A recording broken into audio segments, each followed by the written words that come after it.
नमस्कार मित्रों, मैं हूं दीपक कुमार रथ और उदय इंडिया डिजिटल में आप सबका बहुत बहुत स्वागत है। और इंडिया थिंक्स में आज मैं आपको एक विशेष बात बोलने जा रहा हूं। मित्रों, आप सबको याद होगा चुनाव के दौरान प्राइम मिनिस्टर मोदी ने कहा था कि 6 महीने के अंदर एक बड़ा राजनीतिक भूचाल आएगा। उसके बाद अनकोट मैं कभी इतना खुश नहीं हुआ जब इटली में G7 मीटिंग के बाद पीएम मोदी ने जो कहा।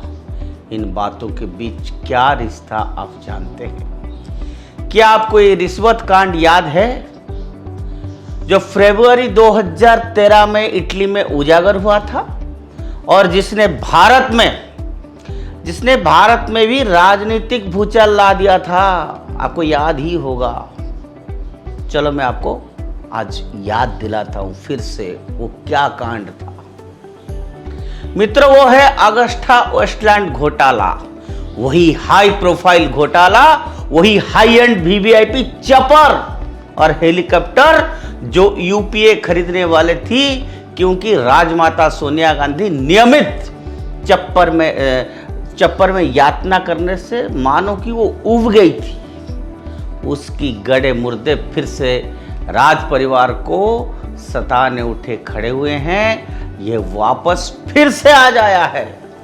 इस अंतर्राष्ट्रीय रिश्वतखोरी रैकेट का पर्दाफाश फरवरी 2013 में इटली में हुआ था, जिसके परिणाम स्वरूप Bruno Spagnolini, CEO of Agusta Westland, Giuseppe Orsi जो president of India Italian parent company है फिनमेसिका का, and 2 middleman Guido Haschke and Carlo Gerosa को गिरफ्तार किया गया इस आरोप में कि भारतीय वायुसेना के साथ हेलीकॉप्टर सौदा हासिल करने के लिए भ्रष्टाचार, रिश्वतखोरी और मनी लॉन्ड्रिंग की गई।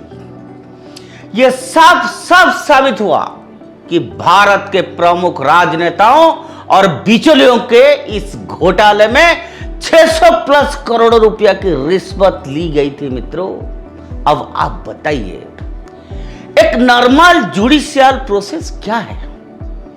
एक बार फैसला सुना जाने के बाद फैसले, बयानों और फैसले के सभी विवरणों को सार्वजनिक किया जाते हैं, है ना?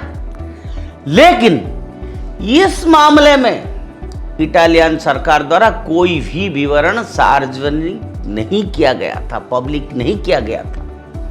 क्या मुझे यह बताने की आवश्यकता है कि यह क्यों किया गया था? क्या आप इतने मासूम है कि आप नहीं जानते हैं क्या कारण हो सकता है?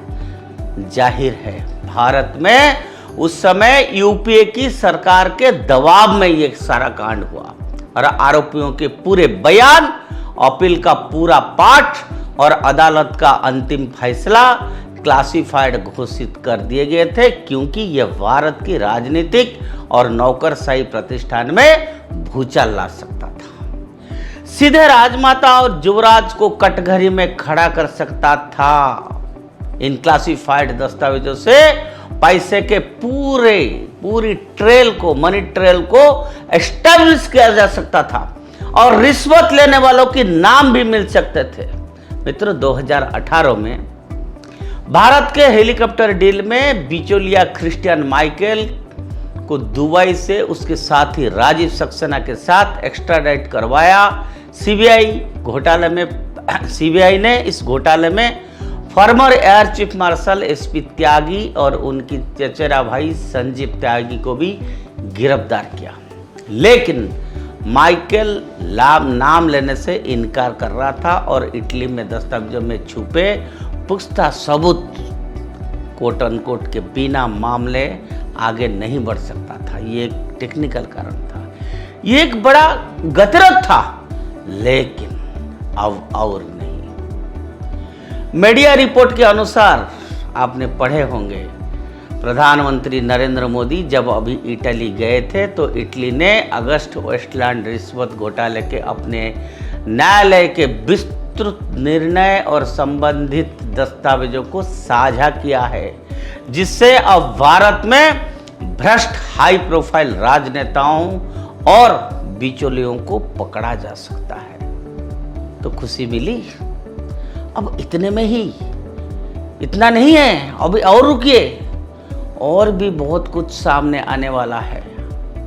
आप सुनिए मैं क्या कहने जा रहा हूं। मैं आपको बताता हूं कि इटालियन न्यायालय के निर्देश के दस्तावेजों में क्या क्या उजागर होता है। इस काम में एक पूर्व प्रधानमंत्री की भूमिका, भारत के एक प्रमुख राजनीतिक परिवार की भूमिका, रिश्वत घोटाले की पूरी कहानी, जिसमें साक्ष्य के रूप में हैंडरिटन नोट्स है, मिडिल माल और अन्य लोगों की स्वीकारोक्ति की उन्होंने भारतीय राजनेताओं को कैसे कैसे रिश्वत दी थी।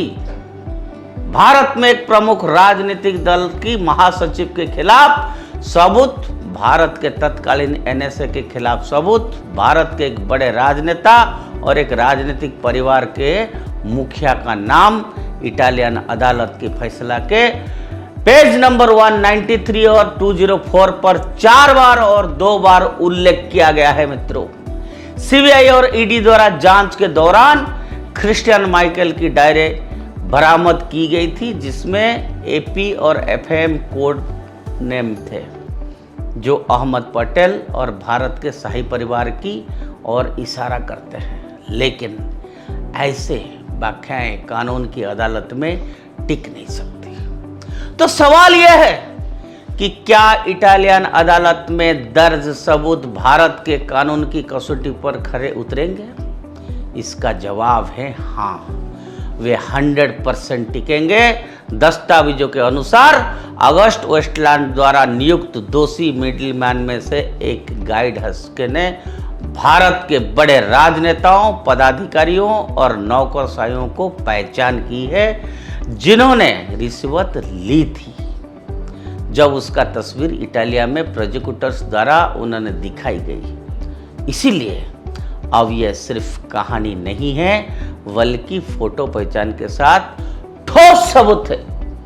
कांग्रेस की नेतृत्व वाली यूपीए के वीवीआईपी हेलीकॉप्टर्स काम में इन्वेस्टिगेशन और प्रोसिक्यूशन अब वास्तविक गति पकड़ेंगे। ईडी ने पहले ही मनी ट्रेल का पता लगा लिया था, लेकिन उसे ठोस सबूतों की जरूरत थी।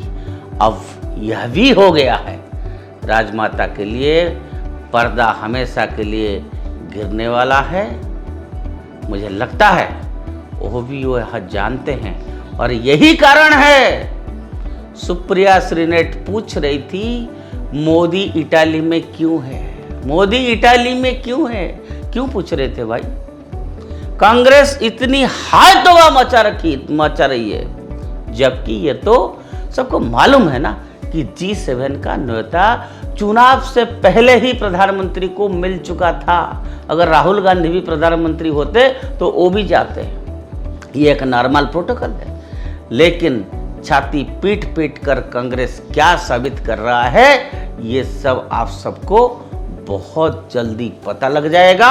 और इस विषय में और कई विशेष बातें हम आपके सामने रखने वाले हैं। और ऐसे इस विषय के ऊपर और तथ्य जानने के लिए आप सिर्फ उदय इंडिया से जुड़े रहिए और उदय इंडिया को सब्सक्राइब करिए।